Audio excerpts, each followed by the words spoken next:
So I've got my Ilford Pan F Plus 50. I've never actually used this film, so I suspect it's very fine grain. It's a 50 ASA, so let's hope that it is. And then I have my trusty Canon AE-1 with the FL 35mm f3.5 lens. It's a little lens I bought. It's in amazing condition, but it's not the better known FD and the 2.8 that you get, the NFD I mean. And yeah, we'll see how it goes. I haven't tried this lens before. I've actually had it for a while, played around, but I've never had a proper test with it. So let's see what we can get. Conditions, it's very bright, and that maybe helps out because I only have a 50 ASA film and I'm going to be shooting handheld most of the time. Okay, we're properly loaded. I'm setting it at box speed, 50 ASA, but I might give it a bit more processing. I'm probably going to use quite a long developing time, high dilution, just so that you can capture those little bit of the detail that sometimes get lost with high dilution or low dilution, quick developing times, and also just to see if I can get even more tones out of this 50 ASA film. So again, just to see, we can see in the back there, the road winding up.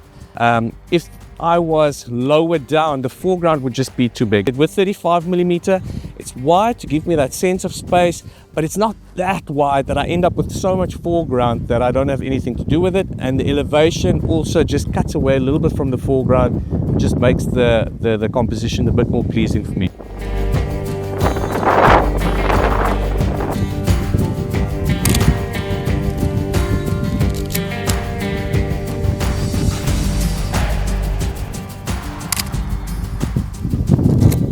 Two frames, let's see what happens. I don't hate these images. A yellow filter would have added more drama in the sky and made the wheat fields a bit lighter, which could have added more drama, but I do like the shot. Excuse my hand holding the microphone, I'm just shielding it from the wind a bit. And I just turned around as I was getting to the car and I saw there's actually something nice happening in the back with the way that the little ravine cuts through the land. So I'm going to try one or two shots there and let's see what happens. Would have been nice to get a bit of elevation, I must be honest. I'm shooting at about f8, as I'm not getting a lot of foreground. Most of it's almost at infinity, shouldn't be a problem for depth of field.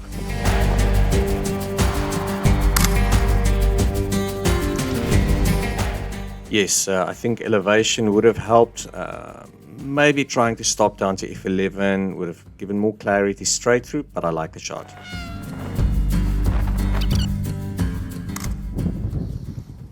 I did something a little bit towards the left. Maybe that palm tree brings a bit of intrigue in the shot, I'm not sure, but it had a nice layering effect, so let's see. No, that composition needs more work. But I found my way to another farm road a little bit further away that presented some interesting opportunities, I thought. The danger with composing, what one sometimes does, is you break a shot, especially a landscape, in half, sky and foreground. I find generally I lean towards giving sky, especially if you have nice clouds, giving a lot of sky and maybe a third of foreground. So I'm shooting at f8, 60th, still the reading that I'm getting. Makes sense in the circumstances that I'm in.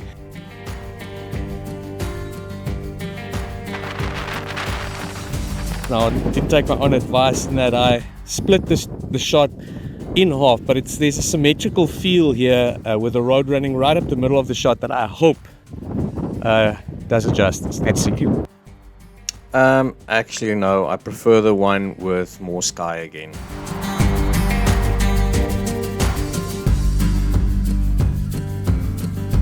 I noticed a nice little road here.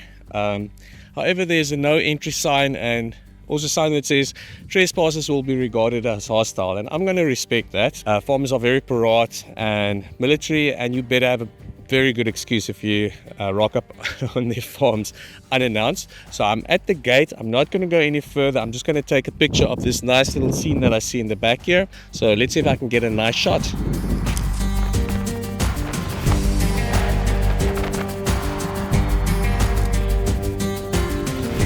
like, I do feel like I need a bit of elevation here. Okay, but let's try one more.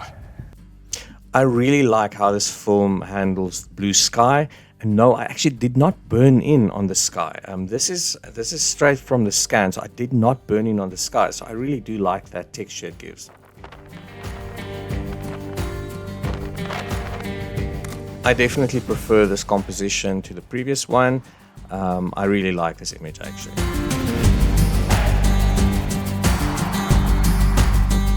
I see something else. I'm just going to take a picture of that. Try not to veer into farmland and get shot.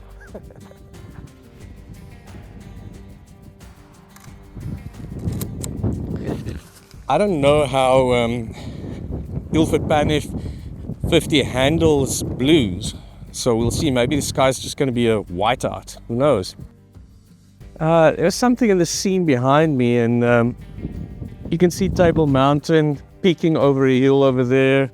It's not your usual view of Table Mountain for most people, but we're coming from the farmland side, up the northwest side of Cape Town. And I thought it was just a nice scene, and there's a lot of human involvement in this shot that I actually don't mind. So we see all these wires and telephone poles and whatnot, and a tarmac. For some reason I don't mind it in this shot, so let's see if I can make it work in black and white.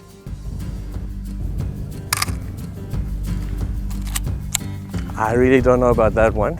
Let's see. So full disclosure here, I did burn in the sky a little bit, because now I was looking south really. And the sky really just washed out in comparison to the foreground, so I just gave a bit more exposure to the sky.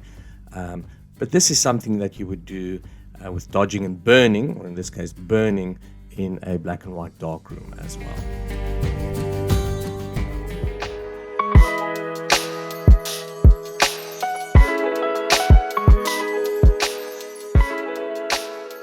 As is the case sometimes, I have like 20 minutes between jogs. Sometimes I'm lucky and I am actually in Cape Town close to the beach. And then rather than go and sit in a parking lot, I take the 10 minutes I have and I come and sit by the ocean. And sometimes I have an old camera with me and I can take pictures. And today is just such a day. The problem with coming to the ocean, odd times of the day is that it's noon and just afternoon, and you're stuck with this type of lighting, which makes things kind of difficult. So you got to think differently about how you compose, what you shoot, and how you're going to make things not look horrible. The problem with polarized sunglasses when you are scouting locations is that everything looks amazing. Blues are so blue and the greens are so green. And then when you take your picture, you take it to glasses, you're like, oh, meh. Anyways, maybe I should just put a polarizer filter on all my lenses. If it's not apparent already from the other pictures, you'll see I really like hard prints, or well, at least when I used to print in a darkroom, I would print down. I would, like really go for deep blacks. I would push down the midtones a little bit just for a little bit more drama, and especially on a bright day like this, I really like doing that. Oh, people think of summery spots like South Africa, then I suppose making things look bright, makes sense. So let's take a bright shot of Sea Point.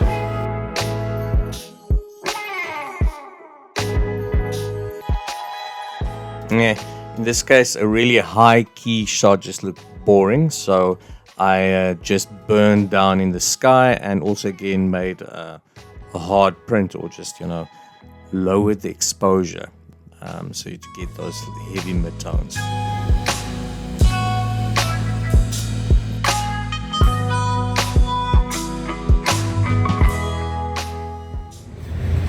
Maybe there could be a nice angle in there somewhere in the back.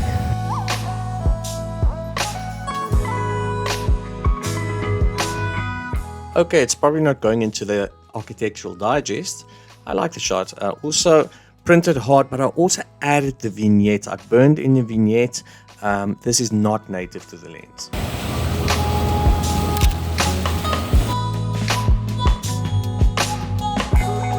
This time of day, In shooting color, I wouldn't even bother, but who knows, maybe with black and white, something can happen. Let's see.